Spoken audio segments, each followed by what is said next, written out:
So we last left you off at Newton's first law, which was an object at rest will stay at rest and an object in motion will stay in motion unless acted upon by an unbalanced force.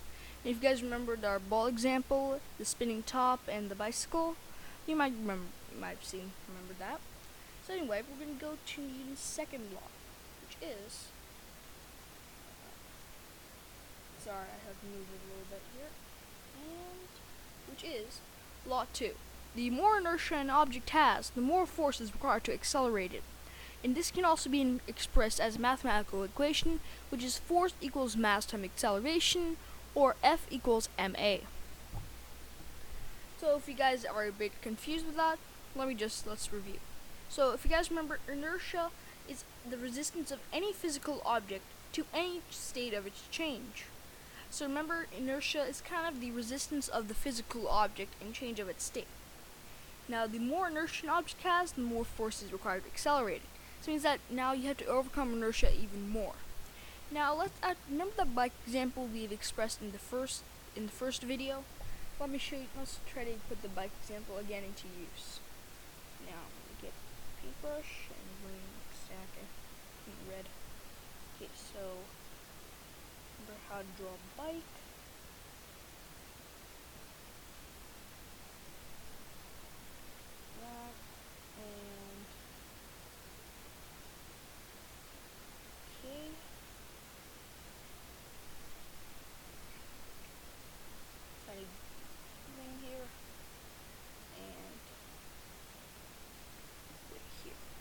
So it means that, this here is like maybe, let's see, 100 pounds. That's going to be a 100-pound load here. So it means that this object has a lot of inertia because it has a lot of mass. Because right now it's pretty heavy. This is 100,000 pound, sorry, 100,000 would be silly.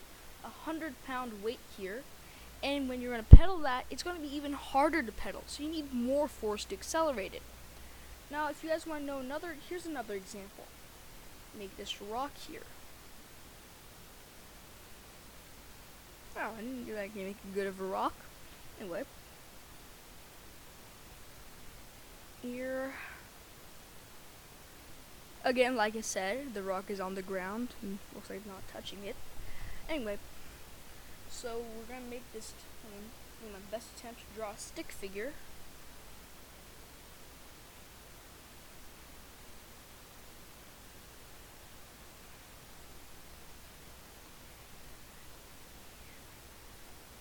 He has pretty long arms. And right now I'm a little sweating because some sweat marks. And that's pretty much it. So, because since this thing is pretty heavy, let's see, 80. So I'm going to make this 80 pounds. So I'm going to put LBS. It's right now 80 pounds. Pretty heavy push. So it's going to be pretty heavy to push. Now, saying that this guy has a lot of inertia, so it means that it needs a lot of force required to accelerate this. So remember F equals ma? So F equals ma, which we said a little earlier, so it means that you need a lot of force to accelerate this. So the mass we know is around 80 pounds. But to make this a little bit easy, we'll just call it 40 kilograms, though it's actually not exactly 40 kilograms. We're going to just say it like that. So actually, technically, if we make it 40, then it'll be something else. But anyway, so we're saying that this thing is at 80 pounds. So the mass is going to be 80 pounds. Just know that also one more thing. Mass and weight are actually two different things. So actually, mass means how much matter is there. Weight means that how much does it weigh in relative to the gravity. So it means that in relative to the gravity of Earth, this will be 80 pounds. But if you go to some other planet which maybe has 6 times more gravity than Earth, the rock would be 480 pounds. So just knowing that mass and weight are a little different. And because since this is a pretty heavy rock, it was going to make this, let's say, he can only move maybe 1 meter per second, which honestly is pretty slow. So it's 1 meter per second. So he can't really move it that far because it's very heavy. Now let's actually bring on another guy to the stage. Actually a person, but another thing to the stage. this. Okay.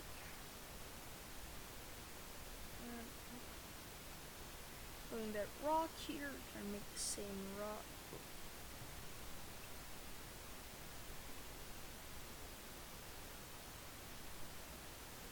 So actually does not look anything like the last rock, but just remember that it's gonna be same weight. It's gonna be again 80. So again 80 pounds. Sorry if my writing's really bad because I don't have a graphics tablet with me at this moment, so it's gonna be really bad writing. Anyway, and now we're gonna make something else. Now actually I'm gonna try to make a horse, but if not, I'm gonna call it a dinosaur.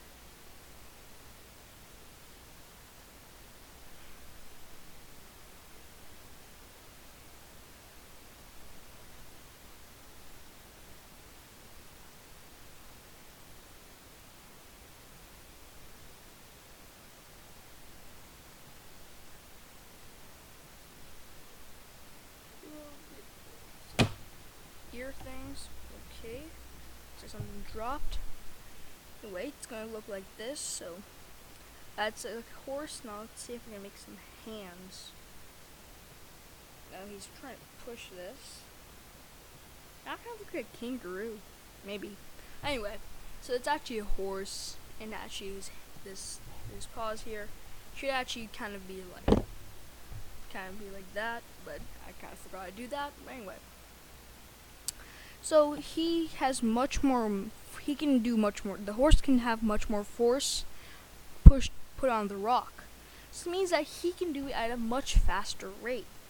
He can do this maybe at, let's see here, make it a little relative, 6 meters per second.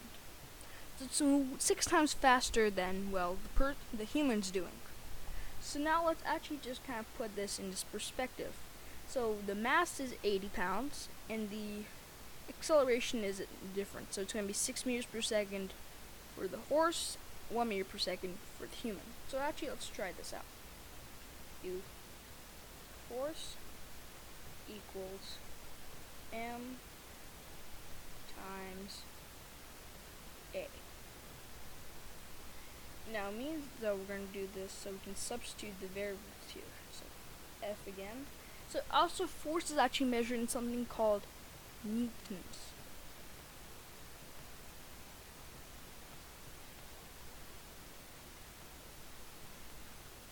Force is measured in newtons. So it means that whoa, I don't know what happened there. But anyway, so force for, I'm going to do the human first. It's going to be 80. So I'm actually going to be labeling pounds, like, because since I'm pretty slow in this thing, so 8 times 1, force will be 80 newtons. So this guy's giving out 80 newtons. 80 newtons. Anyway, now let's try to do the horse. F equals m times a. Again, force gonna be this time 80 times 6, and then F is again gonna equal 480 newtons. This big N here. This means that the horse is giving out 480 newtons. And actually, just if you guys want to know, that 4 newtons actually equals 1 pound. I had no idea about that, but actually, 4 newtons are actually 1 pound. So you guys just want to have fun with this. So he's kind of giving out 20 pounds of force. Again, 20 pounds of force in this, and the horse, WS, 120 pounds. Now I'm just going to go ahead and raise that part 20 pounds. Okay, I'm just going to leave it here. Anyway, Anyway, I hope you understand Newton's second law. Let me just review it. The more inertia an object has, the more force is required to accelerate it. And again, the human is right now giving much less force than the horse, because the human can't give up that many force to 80 pounds, while the horse can give a lot more force to that. So anyway, that I hope you guys understand Newton's second law, and if you guys still are not aware, if you guys still don't know this, or like don't understand it very well, you guys can leave me a comment down below. Anyway, I'll see you in the next video, which is going to be Newton's third law. Anyway, I hope to see you next time.